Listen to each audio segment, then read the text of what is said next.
로마서 14장 13절에서 20절까지 말씀.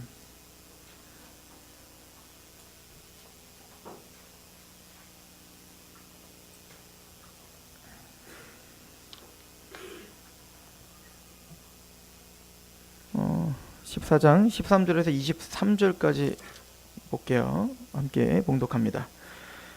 시작. 그런즉 우리가 다시는 서로 비판하지 말고 도리어 부딪힐 것이나 거칠 것을 형제 앞에 두지 아니하도록 주의하라. 내가 주 예수 안에서 알고 확신하노니 무엇이든지 스스로 속된 것이 없으되 다만 속되게 하는 여기는 그 사람에게는 속되니라. 만일 음식으로 말미암아 내 형제가 근심하게 되면 이는 내가 사랑으로 행하지 아니함이라. 그리스도께서 대신하여 죽으신 형제를 내 음식으로 망하게 하지 말라.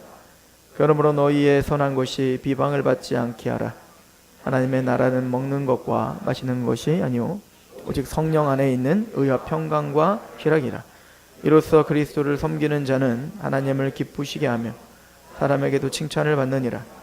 그러므로 우리가 화평의 일과 서로 덕을 세우는 일을 힘쓰나니 음식으로 말미암아 하나님의 사업을 무너지게 하지 말지라.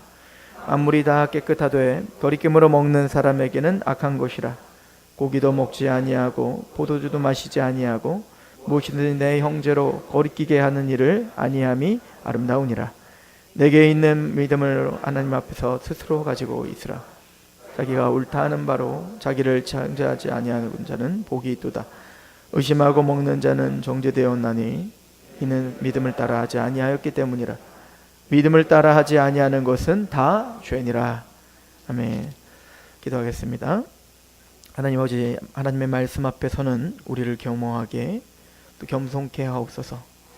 이 귀한 시간 온전히 하나님의 은혜가 있게 하여 주셔서 우리의 생각과 마음이 그 말씀 앞에 순복되어지게 하시옵소서. 성령님, 우리를 주장하시며 특별히 전하는 입술을 겸손케 하옵소서. 예수님의 이름으로 감사하며 기도하옵나이다. 아멘.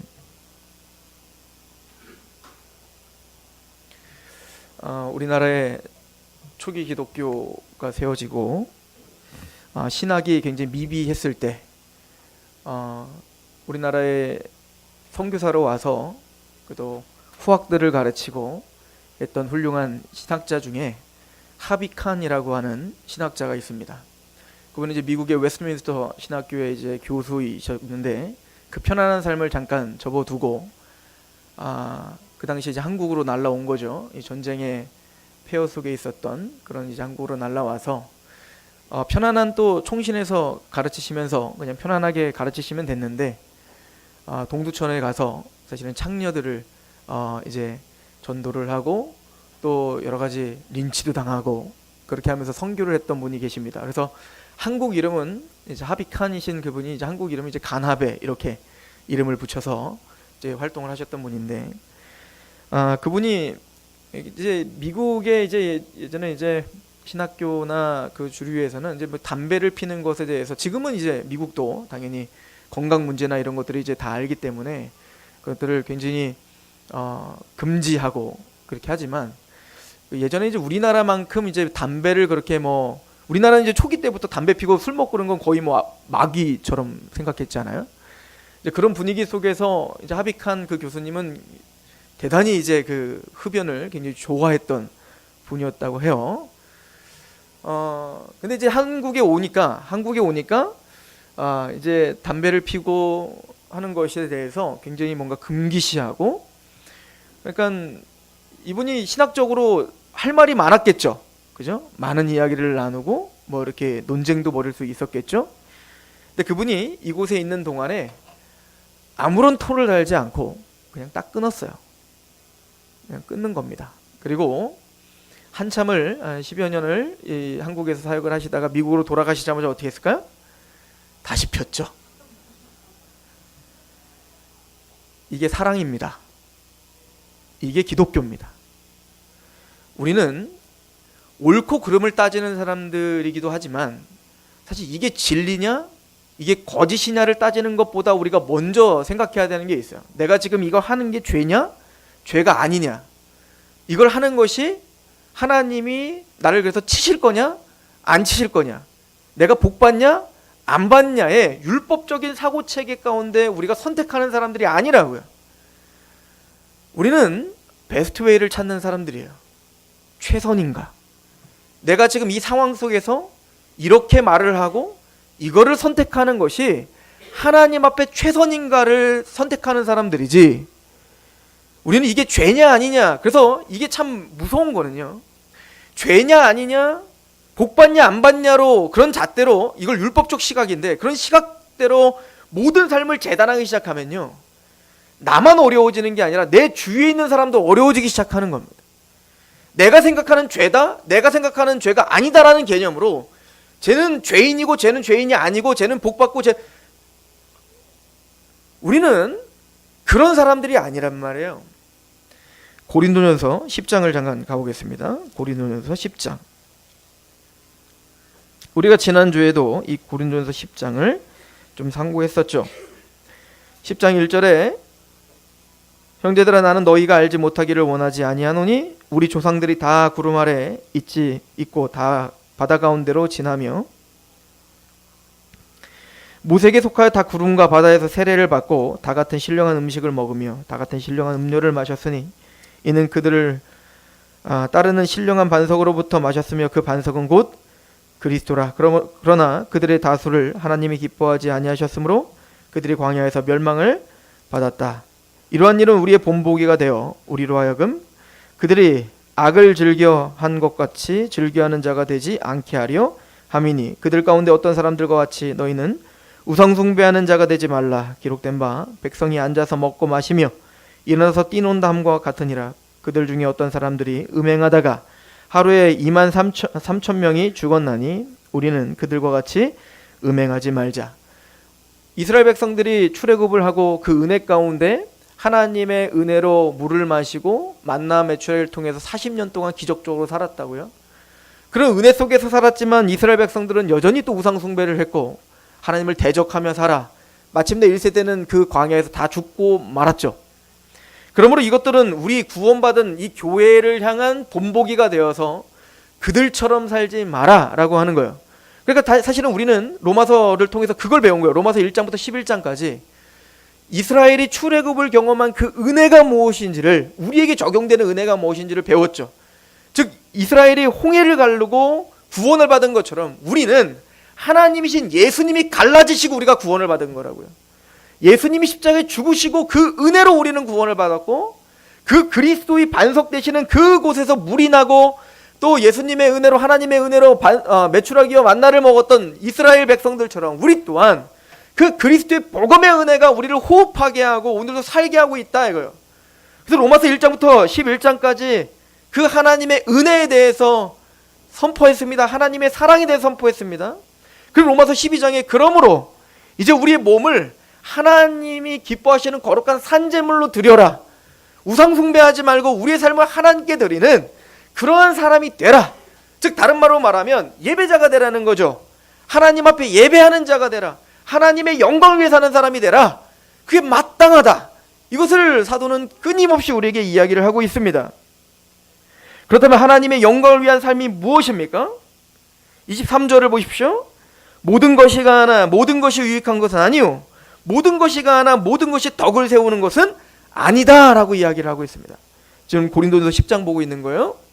지금 어떤 얘기를 하고 있었죠? 지난주에도 잠깐 설명했지만 초대교회 안에 로마의 제국 아래에서 가장 큰 문제는 우상의 제물을 먹어도 되냐 마냐에 대한 싸움이라고 했잖아요. 즉 모든 제사를 지낸 큰 도시마다 큰 신전들이 있었고 그곳에서 드려졌던 육식들, 즉 그 고기들을 이제는 시장에 싼 값으로 팔고 있기 때문에 그냥 서민들은 당연히 고기를 먹어야 되는데 고기를 먹기 위해서는 우상 제물을 먹을 수밖에 없는 시스템인 거예요. 그러니까 교회 안에 우상 제물을 먹는 게 죄냐 아니냐의 문제가 지금 벌어진 거란 말이에요. 결론은 뭐죠? 우상 제물 먹든 안 먹든 죄가 되지 않습니다. 왜냐하면 하나님이 지으신 육체, 하나님이 지으신 그 고기는 선한 거예요. 이제는 정한 짐승, 부정한 짐승도 없어졌다고요. 예수 그리스도로 말미암아 이미 패했다 이거예요. 먹어도 상관없어요. 그거 먹는다고 아주 귀신이 우리에게 들어오는 게 아니란 말이에요. 제사 지냈던 음식을 먹으면 그 어두움이 우리에게 막 들어와서 우리를 부정케 하는 게 아니란 말이죠. 우린 자유합니다. 예수 그리스도를 믿음으로 우리는 이미 자유해졌고 하나님의 자녀가 됐다고. 뭘 먹든 뭔 상관이겠어요. 그러나 사도 바울이 하는 얘기는 여기 있습니다. 그러나 모든 것이 가하나 모든 것이 유익한 것은 아니요, 모든 것이 가하나 모든 것이 덕을 세우는 건 아닌 거예요. 그 당시에 보면 우상제물을 먹는 게 죄가 되진 않죠. 난 자유하니까.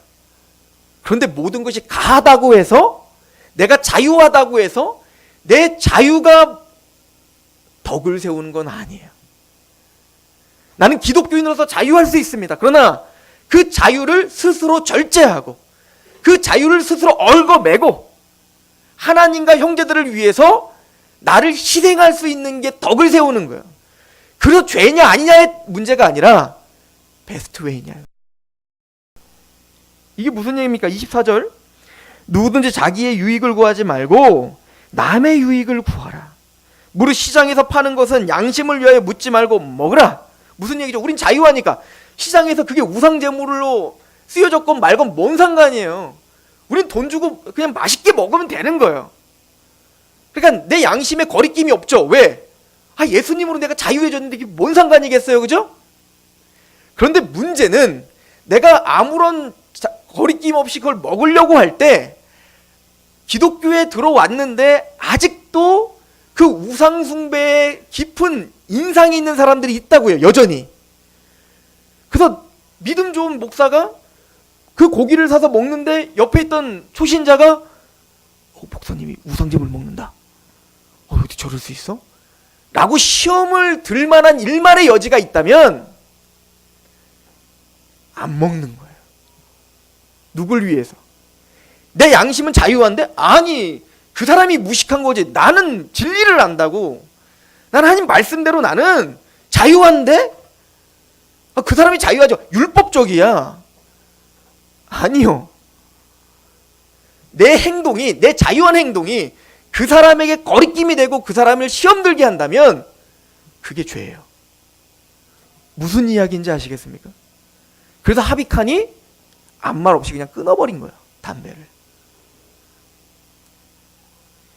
26절, 이는 땅과 거기 충만한 것이 주의 것임이라. 불신자 중 누가 너희를 청할 때에 너희가 가고자 하거든 너희 앞에 차려놓은 것은 무엇이든지 양심을 위하여 묻지 말고 먹으라. 여러분들이 러시아를 갔다고 해봅시다. 러시아를 가면 보드카를 한 잔 준대요. 저는 안 가봐서 모르겠어요. 준대요. 추워서 준대요. 이제 아마 그게 전통이라고 한다고 하죠. 굉장히 추운 나라에 때문에 몸을 따뜻하게 해줘야 되는 거예요. 그래서 보드카를 주는데 러시아 여러분들이 가자마자 아이고 기독교인이 왜 술을 먹어요? 이 마귀 같네. 이러면 안 되는 거예요. 마시세요. 추우니까. 이해 가십니까? 술을 알코올이 들어가는 게 죄냐 아니냐의 문제가 아니에요, 이게. 그럼 우리나라는 술 먹어도 된다는 얘기예요? 아니에요. 이해 가세요?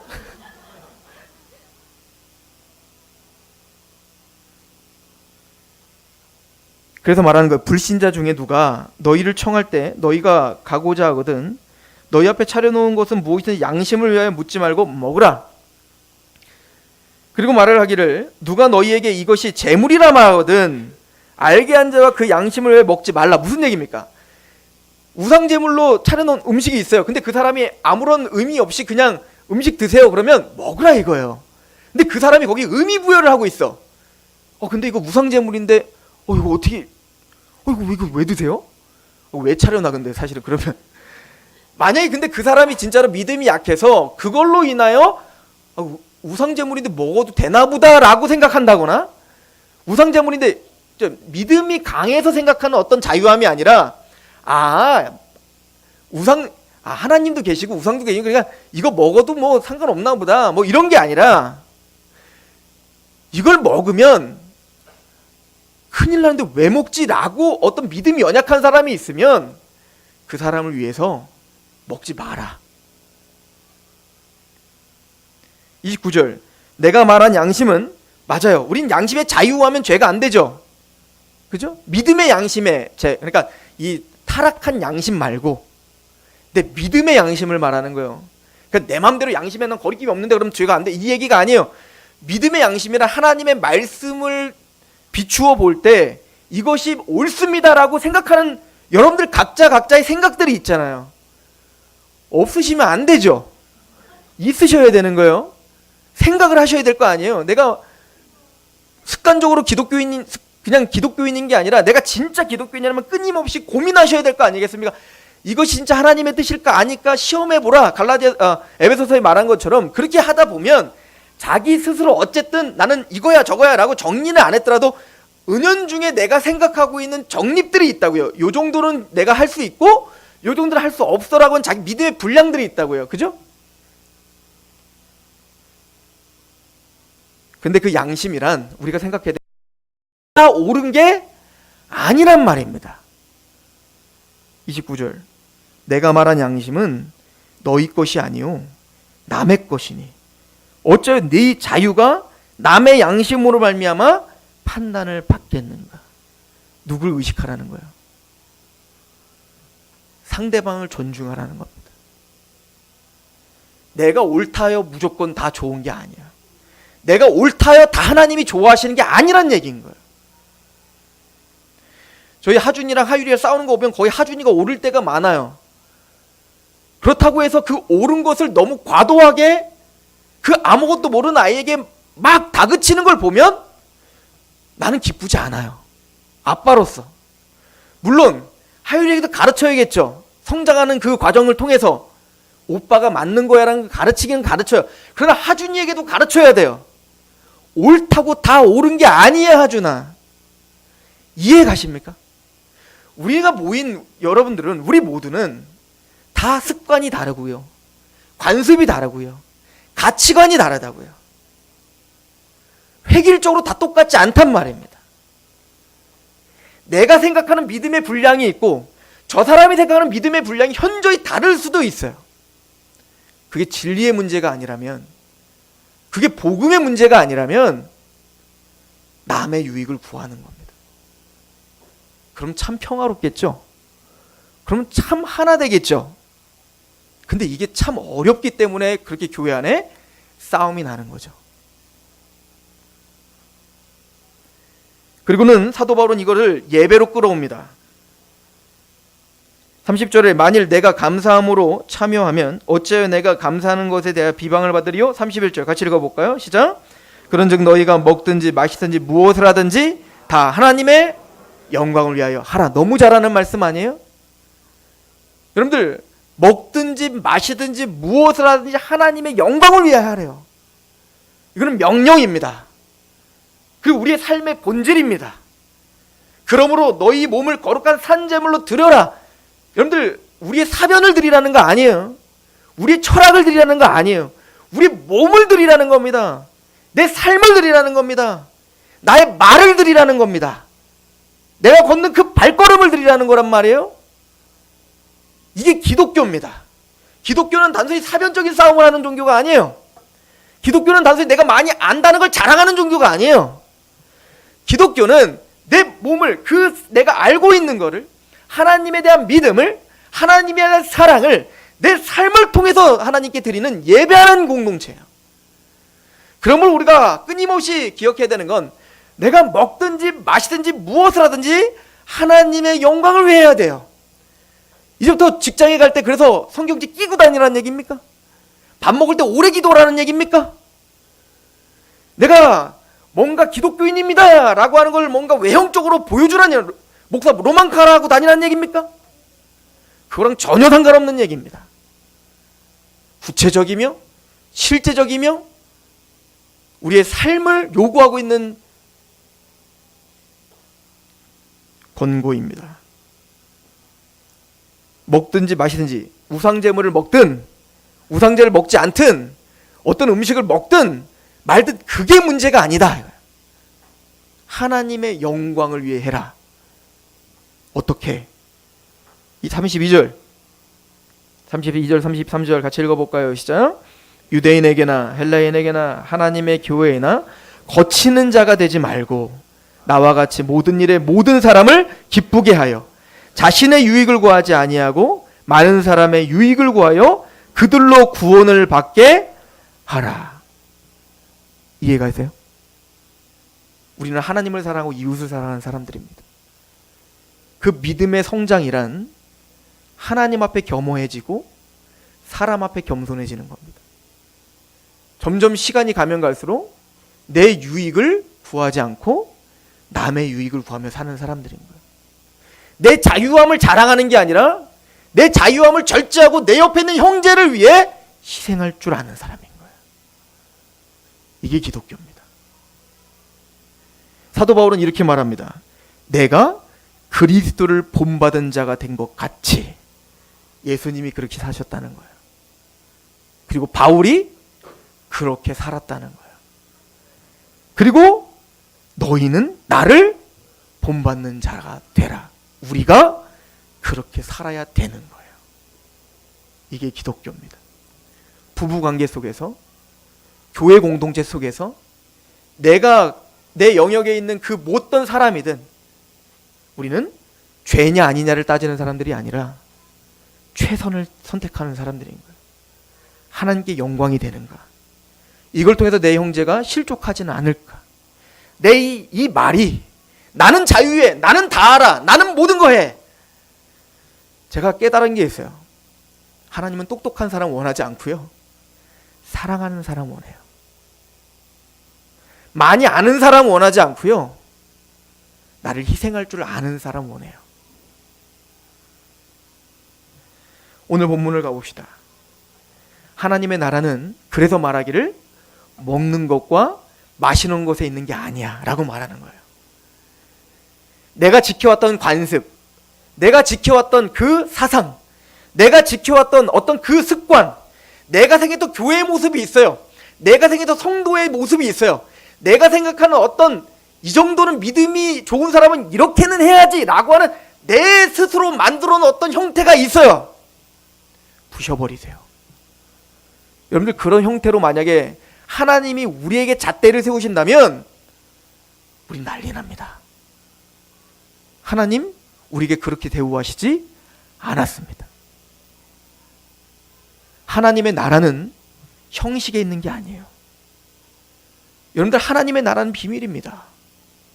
하나님의 나라는 우리의 마음에 있다라고 말하지 않아요? 마태복음 11장에 보면 예수님께서 이렇게 찬양합니다. 아버지요, 스스로 지혜롭고 슬기로운 자들에게 가리시고 어린아이들에게 알게 하심을 감사하나이다. 이것이 아버지의 뜻이니이다. 즉 그 당시에 바리새인과 서기관들은 자신의 그 오랜 전통, 제가 요번에 이스라엘 가고 탈무드를 사오고 싶었어요. 얼마가 되든 사오겠다 내가. 너무 무거워서 못 사왔었어. 50권이 넘어요. 갖고 오는 이 비용이 장난 아니겠더라고요. 탈무드가 바로 율법을 해석해 놓은 거예요. 몇천 년 동안 그들은 율법을 해석하고 그것을 지키기 위해 자기 나름대로의 아주 철저한, 아주 멋진, 그냥 보기만 해도 막 경건해 보이는 그런 많은 것들을 제시해 놨습니다. 주님은 그러는 거예요. 그들에게 하나님의 나라를 알려주지 않으시고 나는 아무것도 모릅니다. 나는 비천합니다. 나는 자격이 없습니다. 나는 보지 못한 자입니다. 나는 걷지 못합니다. 주님이 아니면 나는 소망이 없는 자입니다. 하나님의 은혜가 없으면 난 죽을 수밖에 없습니다 라고 고백하는 그 어린아이와 같은 자들, 그들에게 하나님의 나라를 보이시고 그들을 하나님의 백성 삼아주시는 것, 이것이 아버지의 뜻입니다. 이 진리는 오늘도 바뀌지 않습니다. 마태복음 12장은 그 어린아이 한 사람에 대한 이야기를 하면서 우린 모두 사단과 죄의 질병에 얽매여 있다.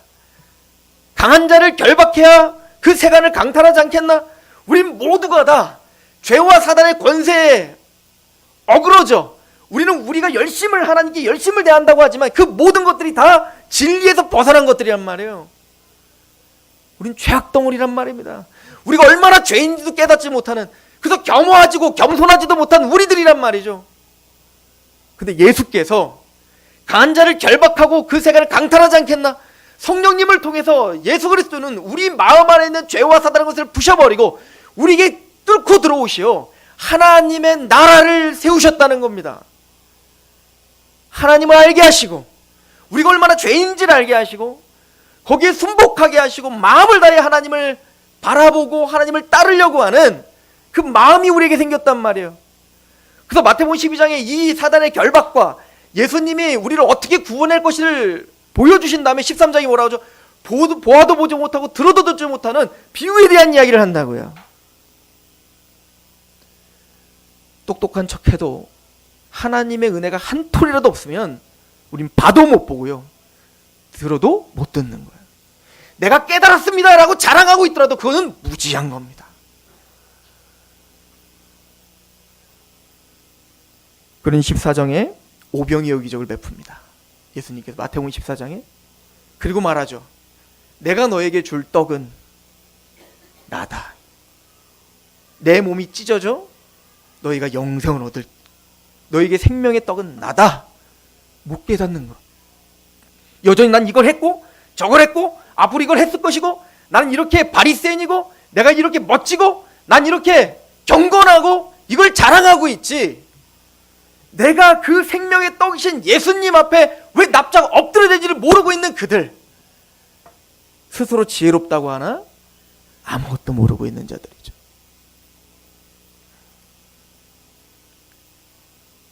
그리고는 15장, 마태복음 15장에 장로의 전통에 대한 이야기가 나옵니다. 손 씻는 문제로 막 싸우죠. 왜 당신 제자들은 우리 장로의 전통에 보면 손을 씻었고 밥을 먹어야 되는데, 이거는 단순히 청결을 위해서가 아니에요. 정결을 위해서인 거예요. 왜냐면 그 사람들은 내가 뭔가 손을 씻지 않고 먹으면 그 어떤 악한 것들이 우리에게 들어온다고 생각했던 겁니다. 그래서 손도 씻고 자기들만의 정결법, 자기들만의 법칙 이런 것도 철저히 지켜. 교회 오면 이 정도는 해야 되고 뭐는 해야 되고 어떻게 해야 되고 뭐 해야 되고 너무너무 잘 알아요, 우리는. 근데 내가 썩었다는 걸 모른다고요. 내가 죄인이라는 걸 모른다고요. 그거 하나님 나라 아니야. 그게 하나님에 대한 사랑과 영광과 관계 있는 게 아니야. 믿음이 먼저 하는가? 그럼 그 손 씻는 문제로 그 율법의 정결법 갖고 싸우시고 바로 가나안 여인이 등장하는 거예요. 예수님 말하죠. 우리 딸 좀 살려주세요. 나 걔들을 위해서 온 거 아니야. 난 걔들에게 줄 떡 없어. 그 여인이 어떻게 합니까? 맞습니다. 나는 개와 같습니다. 하나님의 은혜, 당신의 은혜를 받을 자격이 전혀 안 되는 나는 그런 죄인입니다. 그래서 주인의 상에서 떨어지는 개들도 부스러기를 먹는 것처럼 그 은혜의 부스러기라도 난 필요한 자입니다. 봤니? 이게 믿음이야. 하나님의 나라는 이런 겁니다. 사도 바울은 지금 그 얘기하고 있는 거예요. 하나님의 나라는 먹는 것과 마시는 거에 있는 게 아니에요. 내가 지금까지 고수해 왔던 어떤 전통, 어떤 가치관, 어떤 관습을 지키는 게 신앙이 아니에요. 하나님의 나라는 마음 안에 일어나는 겁니다. 의와 평강과 희락이니라. 로마서 5장을 가봅시다.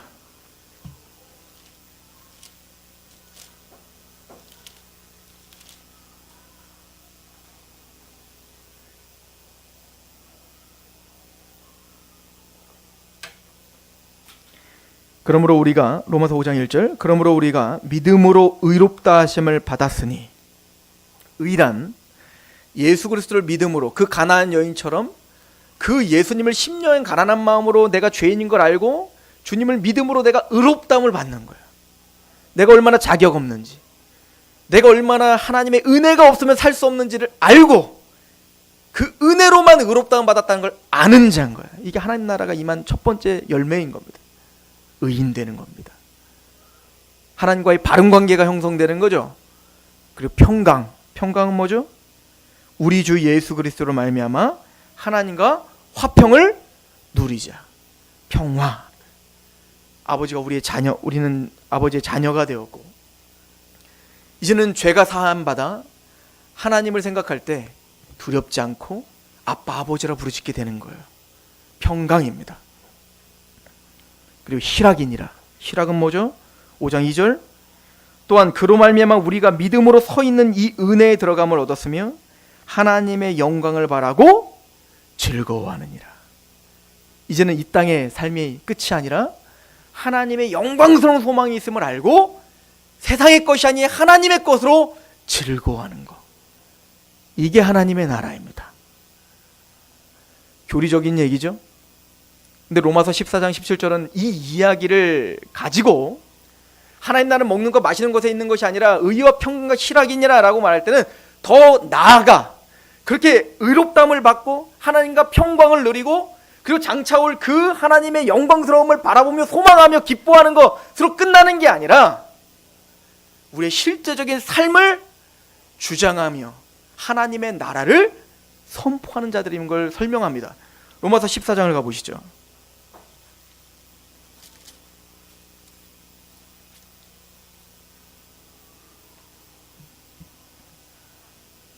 17절.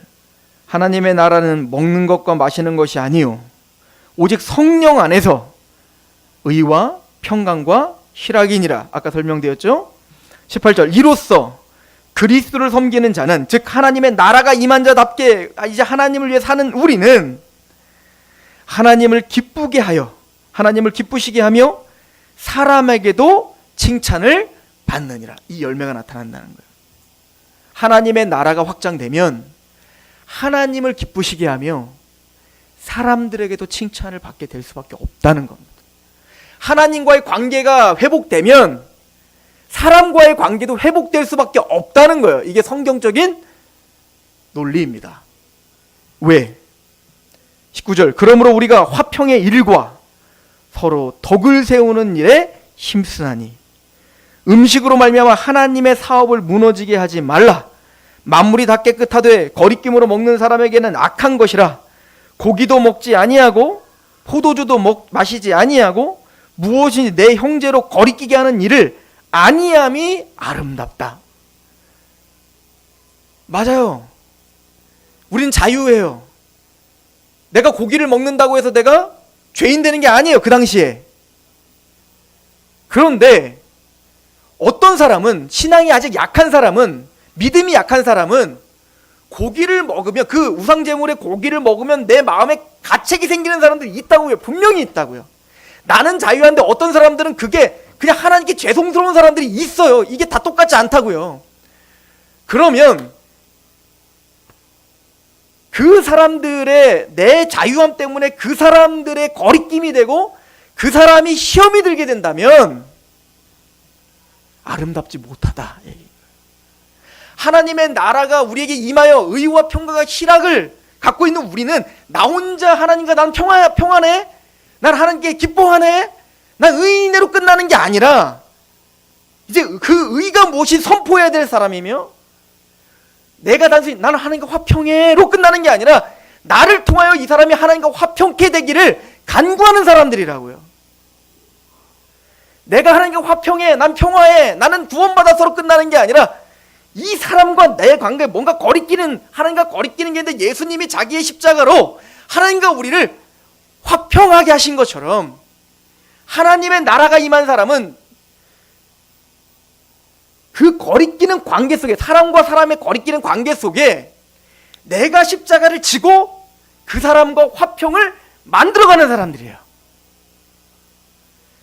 이해가 가시나? 여기 보세요.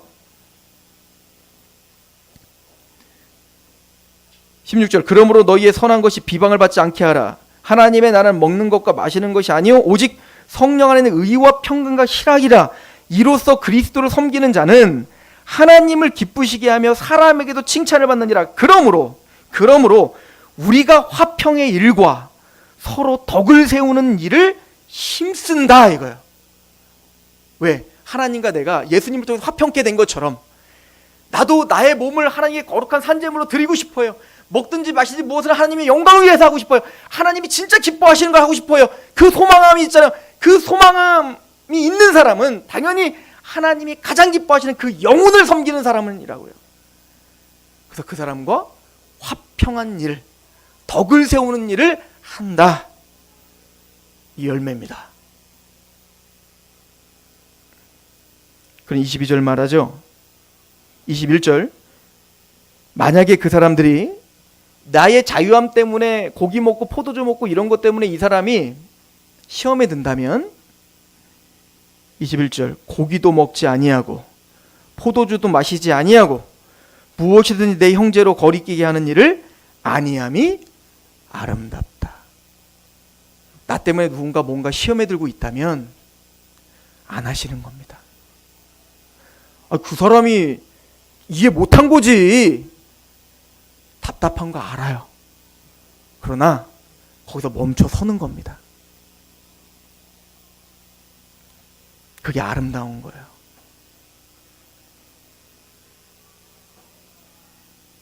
(22절에) 내게 있는 믿음을 하나님 앞에서 스스로 가지고 있으라. 자기가 옳다 하는 바로 자기를 정죄하지 아니하는 자는 복이 있도다. 그러니까 사실은 오늘 이 말씀은 구원받아 하나님 나라가 임한 사람에게는 두 가지의 삶의 원리의 싸움이 있다는 거예요. 첫 번째는 사랑의 원리고 하나는 믿음의 원리라는 거예요.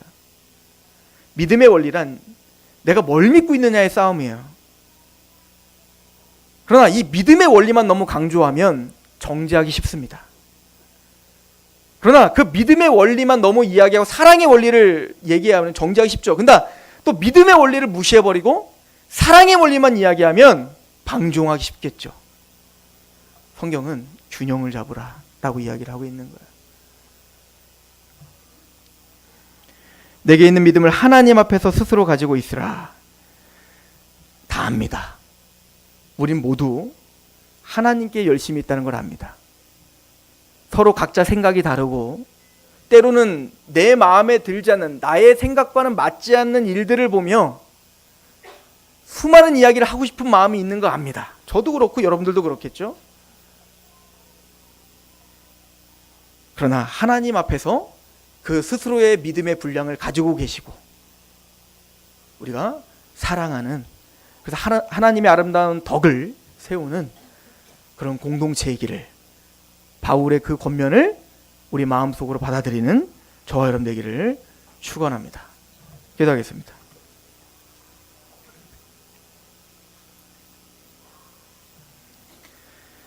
하나님 아버지, 너무나 감사합니다. 진리 안에 믿음을 지키고 그러나 그 믿음의 옳다함을 인정받기 위하여 사람들을 사랑해야 되는 것이 하나님 가장 어려운 것 같습니다. 우리는 끊임없이 뭐가 옳고 그르냐를 따지기를 원하지, 내가 희생하며 사람을 사랑한다는 그런 구체적, 또 하나님의 모든 말씀이 동일하게 그렇게 이야기하고 있다면 우리가 그 말씀 앞에 겸비되고 그 말씀 앞에 순복되어질 수 있도록 주님의 은혜가 필요합니다.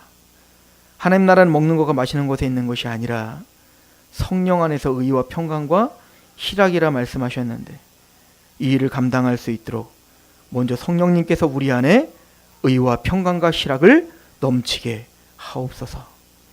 예수님의 이름으로 감사하며 기도합니다. 아멘.